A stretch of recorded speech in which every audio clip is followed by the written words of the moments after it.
नमस्कार दोस्तों, मैं आपका दोस्त अरविंद और आप देख रहे हैं अपना YouTube चैनल माइक्रो नागल। और आज के वीडियो में बात करेंगे ऐसे दो विद्वानों की जिनका द्वंद्व युद्ध इस समय सोशल मीडिया पर काफी वायरल हो रहा है। एक है जीएस के फील्ड में महान विद्वान खान सर और एक है फिजिक्स के फील्ड में पंकज सर। इलेक्ट्रॉनिक के संबंध में एक ऐसी जानकारी जिनको लेकर दोनों में द्वंद्व युद्ध चल रहा है। क्या है वह जानकारी? क्या उसमें गलत बताया गया है, क्या उसमें सही बताया गया है?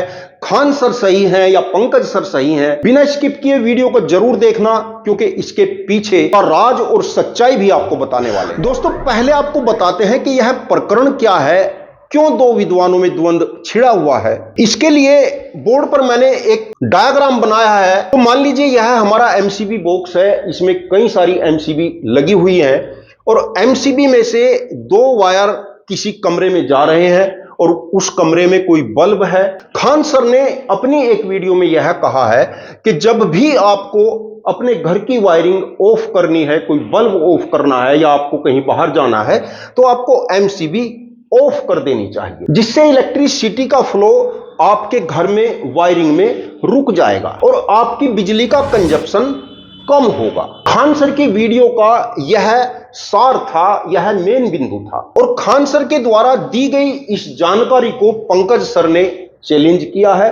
पंकज सर ने कहा है कि जरूरी नहीं कि एमसीबी को ऑफ करने से ही करंट का फ्लो रुकेगा, हमारा बल्ब ऑफ होगा, ऐसा नहीं है। यदि हम बल्ब के पास लगे हुए स्विच को भी ऑफ करते हैं तो भी हमारी वायरिंग में करंट का फ्लो रुक जाता है और कोई भी अतिरिक्त बिजली का कंजप्शन नहीं होता है। और इस पर पंकज सर ने पूरी एक डिटेल वीडियो बनाई, प्रैक्टिकल करके भी दिखाया कि यदि आपके पास एक बहुत लंबा वायर है, जैसा कि मैंने यहां लंबा वायर लेकर आपको समझाने की कोशिश की है, तो पंकज सर ने 3-4 बंडल 100 मीटर लेंथ के लिए उनके दोनों तरफ मीटर और स्विच लगाकर दिखाया कि देखिए कहीं से भी आप स्विच को ऑफ करिए, कोई अतिरिक्त बिजली का कंजप्शन नहीं होता है। पंकज सर का वह प्रैक्टिकल बिल्कुल सही है और उनके द्वारा जो कहा गया है कि स्विच को ऑफ करने से कोई अतिरिक्त बिजली का कंजप्शन नहीं होता, वह बात भी साइंटिफिकली प्रूव है, बिल्कुल सही है। लेकिन खान सर भी अपनी जगह बिल्कुल सही हैं। उनके द्वारा कही गई बात भी बिल्कुल गलत नहीं है, क्योंकि स्विच को यहां से ऑफ करिए, चाहे स्विच को यहां से ऑफ करिए, आपका बल्ब बंद हो जाएगा और दोनों ही जगह से स्विच ऑफ करने से वायरिंग में कोई करंट फ्लो नहीं होता है। यही बात मैं कह रहा हूं, यही बात खान सर ने कही है और यही बात पंकज सर ने भी कही है।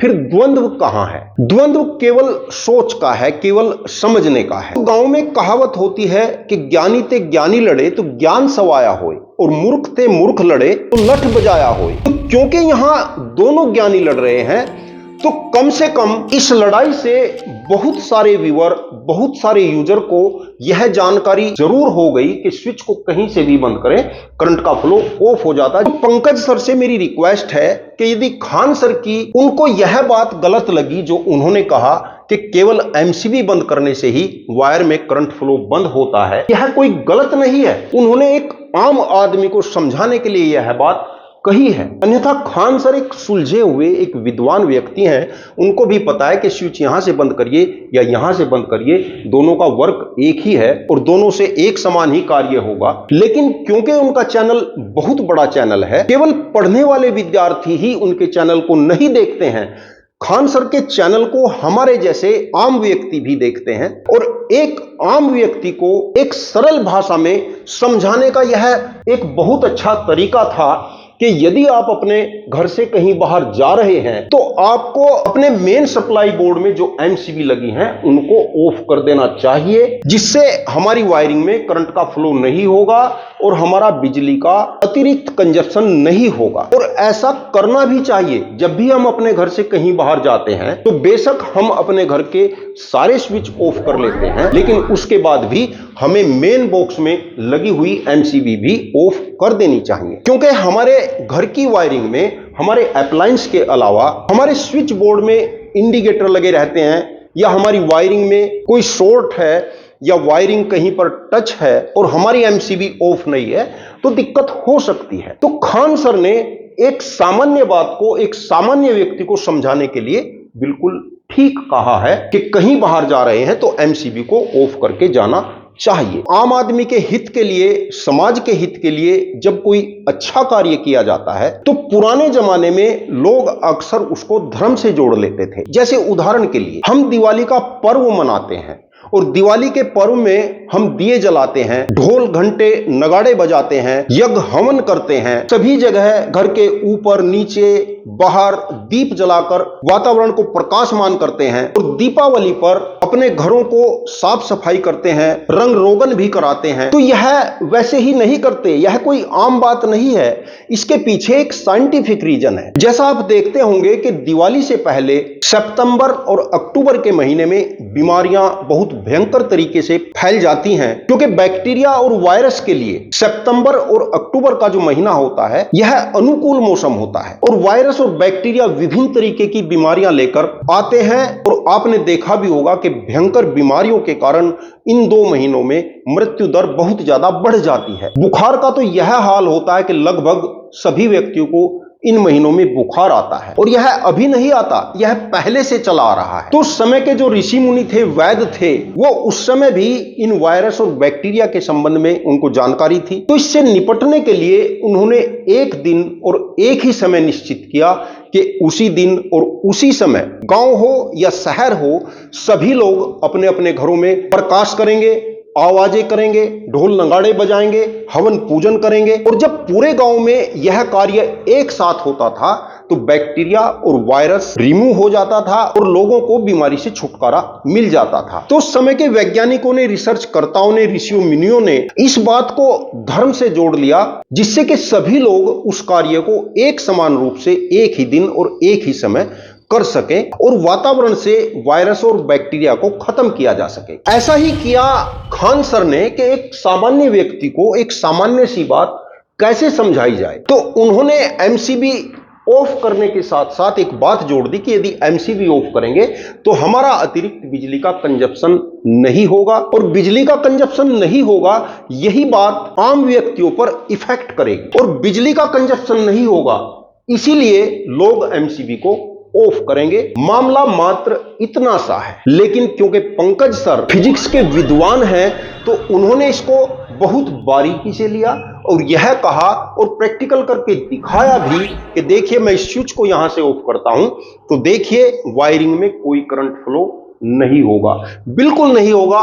पंकज सर भी अपनी जगह बिल्कुल सही है और दोनों से ही मैं रिक्वेस्ट करूंगा कि आगे इस मामले को लेकर आपस में द्वंद्व न करें और उनके जो सब्सक्राइबर हैं, उनके जो फॉलोअर हैं, वह भी एक दूसरे की वीडियो पर कमेंट करके एक दूसरे को गलत न ठहराएं, क्योंकि गलत कोई भी नहीं है, दोनों बिल्कुल सही हैं। मामला आपको समझ में आ गया होगा। और दोस्तों, गलती उसी से होती है जो कुछ करने की राह पर चलते हैं। जैसे एक उदाहरण मैं आपको बताता हूं, एक साइंटिस्ट हुए हैं बेंजामिन फ्रैंकलिन, जिनको आज भी इलेक्ट्रॉनिक का फादर कहा जाता है और उन्होंने जो सिद्धांत दिया, जो थ्योरी दी, आज भी उसको हम फॉलो करते हैं और उसी को पढ़ते हैं। मान लीजिए यह बैटरी है और आप देखते हैं कि बैटरी में पॉजिटिव और नेगेटिव 2 टर्मिनल होते हैं और बैटरी से जब भी हम कोई अप्लायंस चलाते हैं, मान लीजिए कोई बल्ब है, तो बेंजामिन फ्रैंकलिन ने कहा कि इस बल्ब को जलाने के लिए जो बैटरी का करंट फ्लो होगा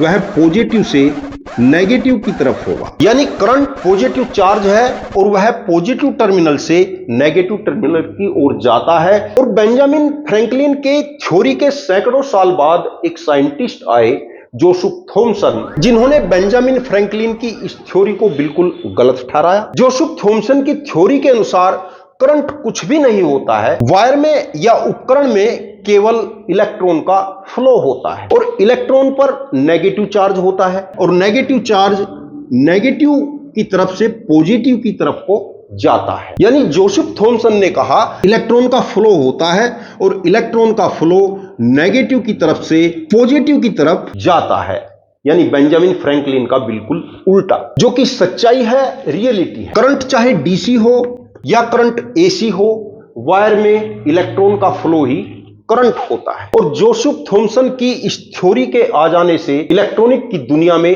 तहलका मच गया कि जिस थ्योरी को हम पिछले सैकड़ों साल से पढ़ रहे हैं, रिसर्च कर रहे हैं, वह बिल्कुल गलत है और अब उसको गलत भी नहीं ठहराया जा सकता था, क्योंकि पिछले 100 साल से जो हम पढ़ते आ रहे हैं, जिस पर हम रिसर्च कर रहे हैं, जिस पर हजारों सैकड़ों किताबें छप गई हैं, अब उसको कैसे गलत ठहराया जाए। तो इस प्रकार दोनों साइंटिस्टों की थ्योरी के आधार पर एक बीच का रास्ता अपनाया गया, जिसको आज भी हम पढ़ते हैं।